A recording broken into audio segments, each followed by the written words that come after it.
पहले। जय हिंद साथियों, एक आईपीएस अधिकारी का फाइनल नोट यानी कि अंतिम पत्र यानी कि सुसाइड नोट। पूरण कुमार नाम के आईपीएस अधिकारी जिनकी दर्द, जिनकी पीड़ा अगर आप उस पत्र में पढ़ेंगे तो आप जान के हैरान हो जाएंगे कि आजादी के इतने साल के बाद भी एक वरिष्ठ आईपीएस अधिकारी को दलित होने की सजा मिल रही है और दलित जाति में जन्म लेने के कारण उसको इतना अपमान सहना पड़ता है, इतना अपमान सहना पड़ता है, इतनी प्रताड़ना झेलनी पड़ती है कि वो मौत को गले लगा लेता है। और यही पूरा मामला है पूरण कुमार का। आज मेन स्ट्रीम मीडिया में इसकी कोई चर्चा नहीं है, किसी टीवी चैनल पे कोई डिबेट नहीं हो रही है।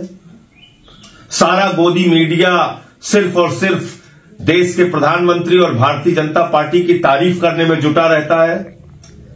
मैं पूछना चाहता हूं, इतना बड़ा मामला हो गया, किस टीवी चैनल पर डिबेट हो रही है? ये कोई सामान्य बात नहीं है।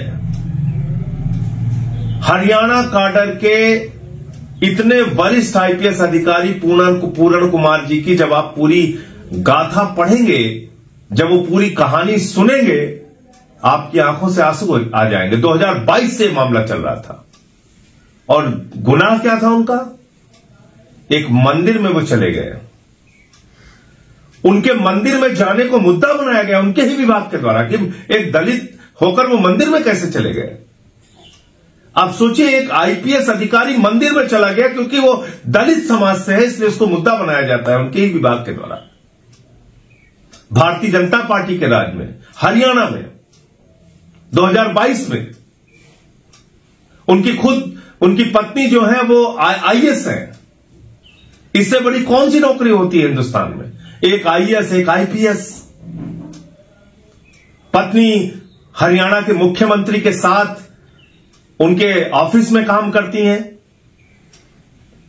पति एडीजी लेवल का अधिकारी मंदिर में चला गया, यह गुनाह हो गया। और प्रताड़ित करने वाले में कौन?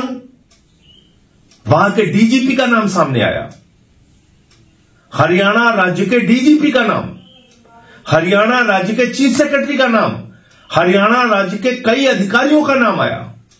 15 अधिकारियों के नाम अपने अंतिम फाइनल नोट में, सुसाइड नोट में पूरण कुमार जी ने लिखा है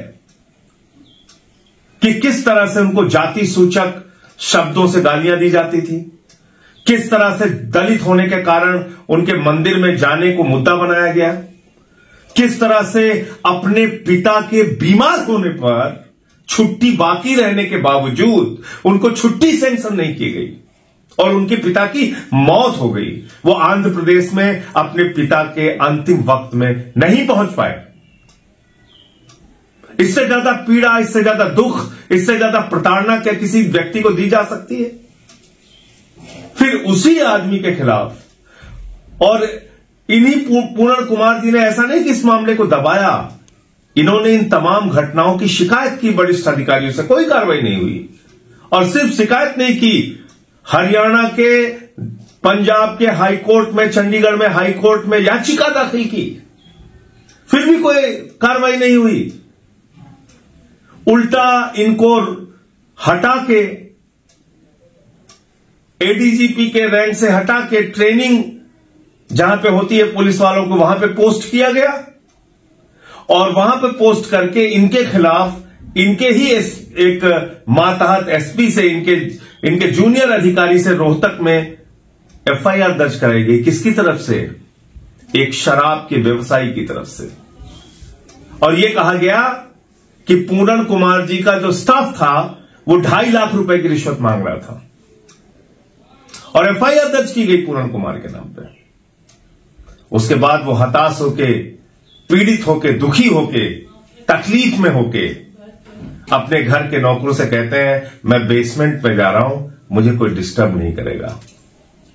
जाते हैं, 8 पेज की चिट्ठी लिखते हैं और आत्महत्या कर लेते हैं।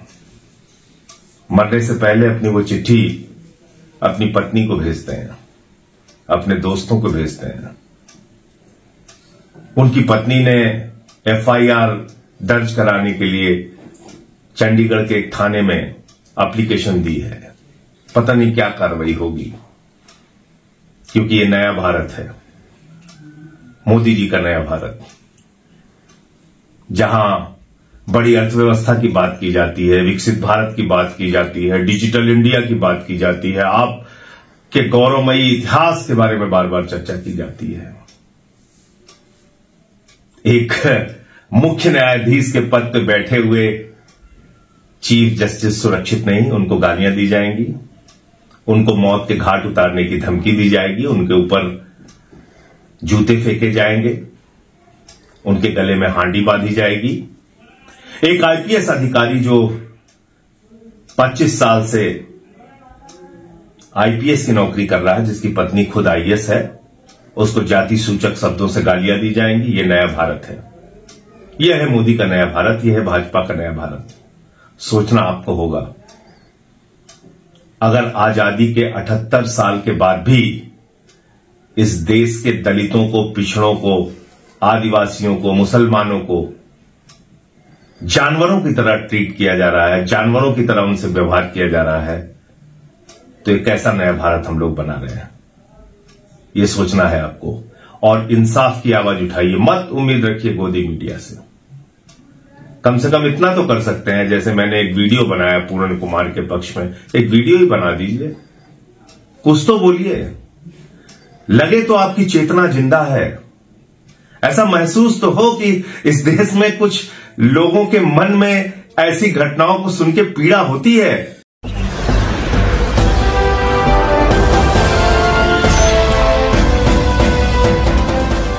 देख रहे हैं लाइव न्यूज 99, राष्ट्र सबसे पहले।